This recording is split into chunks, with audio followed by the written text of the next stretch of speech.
Figured I would say something, passing the time. If you come on over here, we could be on the same side. And that is going to help me dry the hair faster and get the hair a fair bit of gloss as I'm blow drying it in. I'm also going to use it as a cutting agent. It's quite nice. It makes the hair nice and silky and easy to manage. But always cut with the product in the hair. It's really important to start that process now rather than after the haircut. You're building that shape. You should be adding the product even when it's wet. I like to cut wet to dry.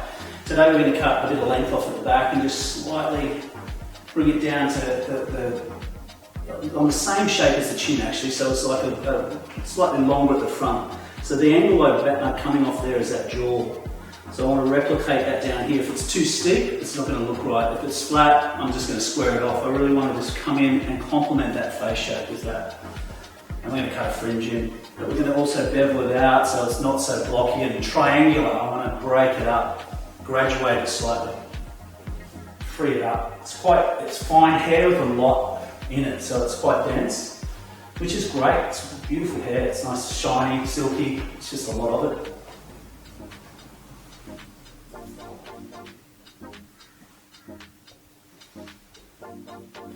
What I do like to do is just dry the fringe down first, because if there's any cowlicks or bumps in it, this will just iron that out. So I always cut the fringes dry as well. So just with the comb, the wide tip of the comb, just combing it down, I'm adding a little bit more hair into the fringe.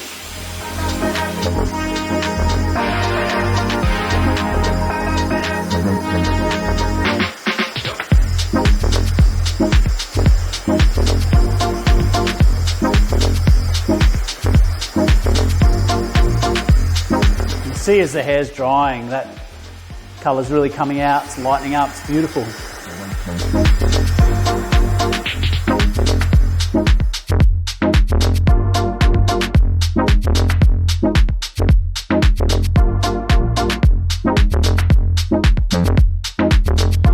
Simon says tip when cutting hair, I really like cutting a fringe dry, and I love drying it with the comb. I can get more control over it, and I don't want to lift it up. If I use a brush, it'll lift and bubble up. I want it to sit relatively flat in its natural fall, and the comb allows me to do this. So there we've got a little bit of a rise. I just come over that and I just comb it down as I dry it, and it'll just help it sit a little flatter. So that's a really good tip too when you're blow drying your hair at home. Use a comb first on the fringe and then get it in its natural fall, and then if you want to use a straightener, use a straightener later.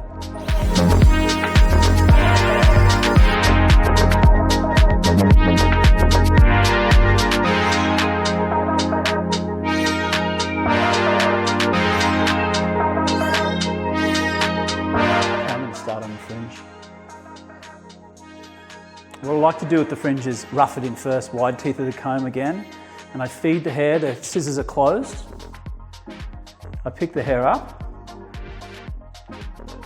What I want it to do is just fall into the comb there, so tap it in, so the comb's got control of it, and then I point cut it in. So this is just roughing it in and just getting a shape, and then I'll refine it later.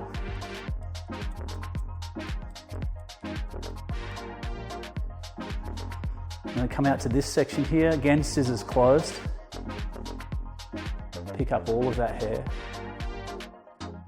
and then come down closer to the face and cut it through the comb. So the comb is giving it control, and it's keeping a straight line as well.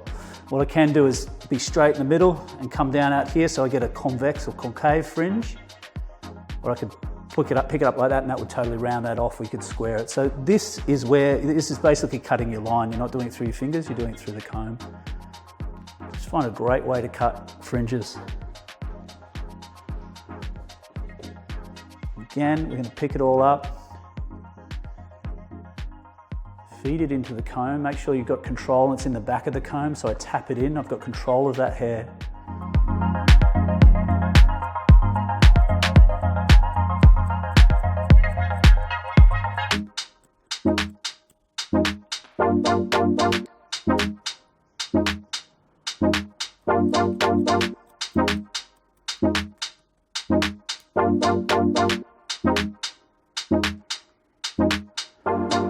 there's my roughed in fringe. I'm going to leave that now. I just want to cut it and then look at it in the mirror and just see how it's sitting. But you already see the cheekbones pop up as soon as you add a fringe. And then when I get it all dry, I'll come in and I'll detail that and sharpen it all up. It's just good to start at the visual point for the client too sometimes. Not leave it to the end. They start feeling great about their haircut in the mirror. They can see the colour drying, which is looking fantastic. Okay, what we're going to do with the length is bring it up. So we're taking about that much off the back, but we won't take that much off the front. So the angle, as I said, will go in line with the jaw. So when your head's upright, this is my angle, but we're down here. We're on shoulder length, but I'm just bringing that off the collar at the back. And then we're going to bevel the edges out. So your first section, it's head in a forward position. I like to cut that onto the skin. I'll just point cut that away again. I like to point cut all my bobs. I get a more honed line when I'm like that, especially when it's this graduation as I come out. You'll make more sense of that in the next few sections. So this I'm just going to cut through the comb because the cape's there. Again, I'm point cutting. My comb is my guide then. You can see I've got good tension on the hair with the comb as well. Like all of that hair is nice and clean. No bends. Got to have a bit of discipline with that, just so you get a nice clean line.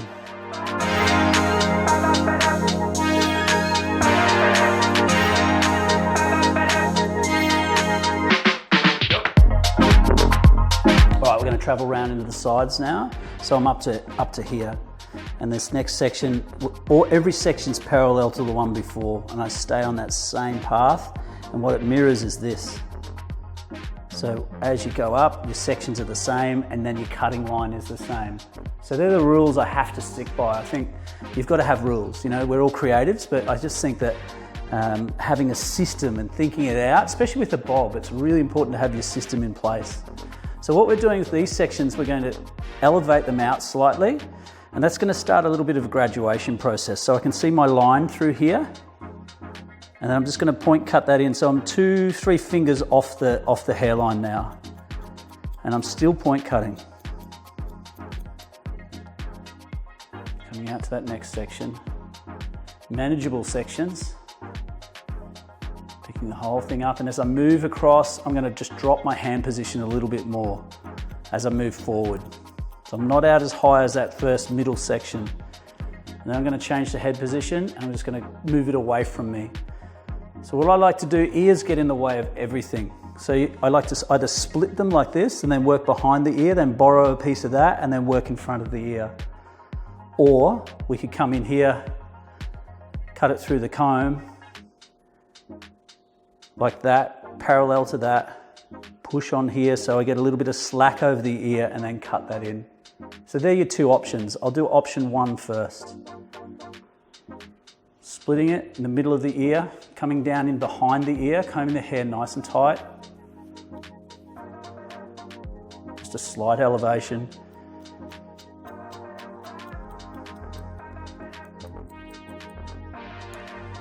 I borrow a little bit from that last section. I come forward now.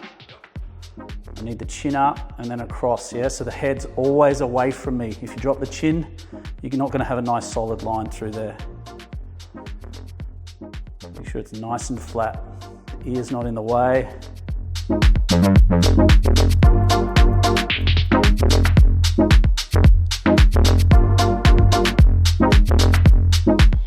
Simon says top tip. For sectioning, always section with the wide teeth of the comb. So what I want to do is just put my finger on top of the comb so I've got control, and it's along the scalp the whole way. And then I just pull it away like that. So I don't have to take that 10 times. I don't do it with a clip. I think it takes better discipline and it's more accurate with a comb. You can see that that's really straight and that's on the right angle. So I've got control over that. So tip is, finger on top of the comb, leave it on the scalp. As soon as it leaves the scalp, pull the hair on the outside of the comb and split it, and you'll get a clean section like that every time. Right, we're just going to put a little bit of bevel on the line here now. So by doing a graduation technique that looks a little bit like layering, I guess, I'm pulling the hair out about 45 degrees, and I'm coming in and just point cutting that away. I don't want this to be a really solid line. I'm using a little bit more of a looser technique. I come back onto that previously cut section, combing really clean and neat. Fingers at that angle, and just point cut like that, so I'm breaking that line up. So what that will do is just diffuse that line. It builds the shape, but you don't have any cut lines in there or marks. I want this to be really seamless. And then what I'm going to do is come through and slice out all of the weight through there just to break it up so the hair moves. I want it to bounce around and come back to its natural position. I'm just going to go through now and remove a bit of the weight. I'm going to use slicing technique, which I love. I'll also go through again when it's dry, and then that will just really personalise the haircut. What I want to go is go halfway down the hair shaft, drop the hair down like this. So I want it to flow that way because it needs to flow into the scissors and go like that. I'm going to slide out. I'm going to do it faster, but that's what it's going to do. So it's a really good shape, right? You don't want to be chasing it. You need to let it flop over like that and then just slide through. Hold the hair nice and tight with your 2 fingers and just slide it out.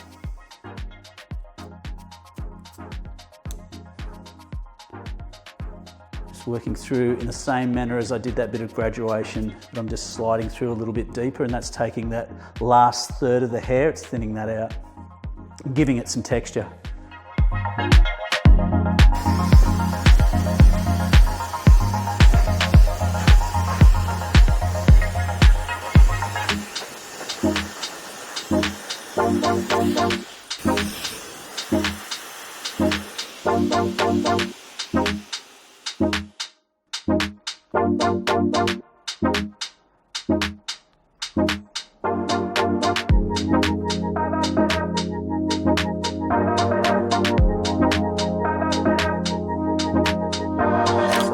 Tip of this episode is the fringe, and there's a little bit of hair on the side here that is a bit weak.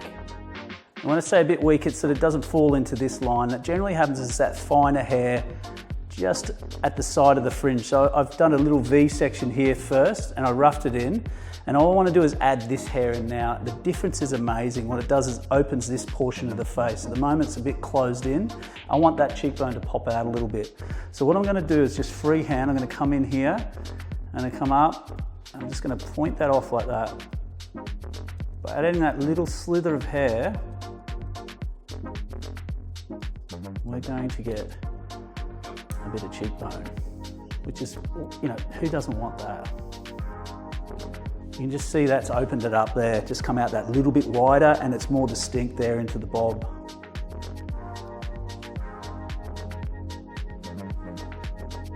So how you find that piece is just push it around with your finger and you can just see that there. That's that weak spot just there in front of the comb there. So again, just freehand, just coming up to that point, just pointing that away.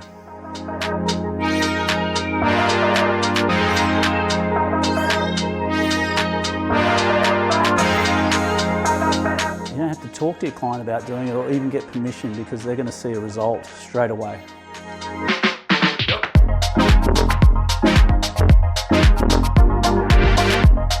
What I want to do with this now is just break this up a little bit more. I'm just going to go with the point cutting technique now. There's still a lot of hair in there. Just going to pull it up and just cut some wedges out of there. Really deep. Really big sections. Going as deep as the scissors will allow you, going right down to my fingers. Just allowing when the hair gets a little bit thinner toward the face, just project that back a little bit.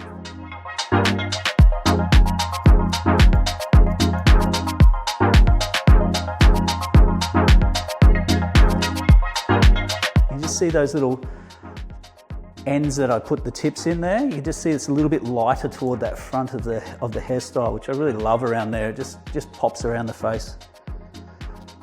Just blocks that out a little bit more, so it's really gentle up here, and then we end up at a light end.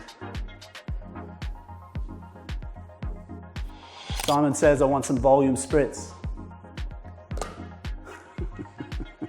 So what we're going to do with volume spritz is something a little bit different. You won't read this on the manufacturer instructions, but we're hairdressers, we've got to break rules. So it's not too bad a rule to break, but what I want to do is I want to use it as a texturizing spray. So it's a volume spray. It has a little bit of hold, like, you know, quite a firm hold, but it makes the hair feel like hair. So what I'm going to do is spray it through. It's a wet spray. And I'm going to spray it through, and then I follow with the blow dryer, and that dries it immediately. What that does is separates the hair a little bit, gives it a bit of texture. So it's a wet spray. I'm using it as a finishing spray.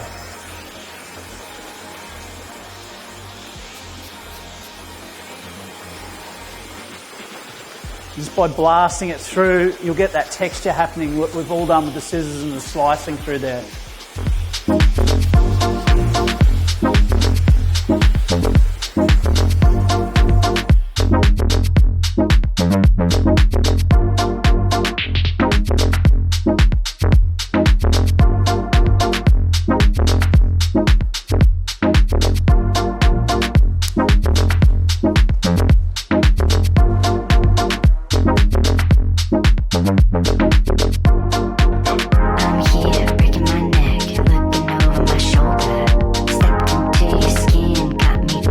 Highlights and lowlights, this is our finished result, and I can say that I'm really pleased with our result. Really clean. It was a point cut bob, choppy little graduation, and then this beautiful fringe. We just took it a little bit wider to open the cheekbones up, and you've got to agree that just moves beautifully in their colour and cut. I think the highlights really complement that style of cutting. But this is something that I do in the salon, and I'm sure you do every day, and I think it's a thing that is understated. I think we think it's a bit boring, but it's beautiful.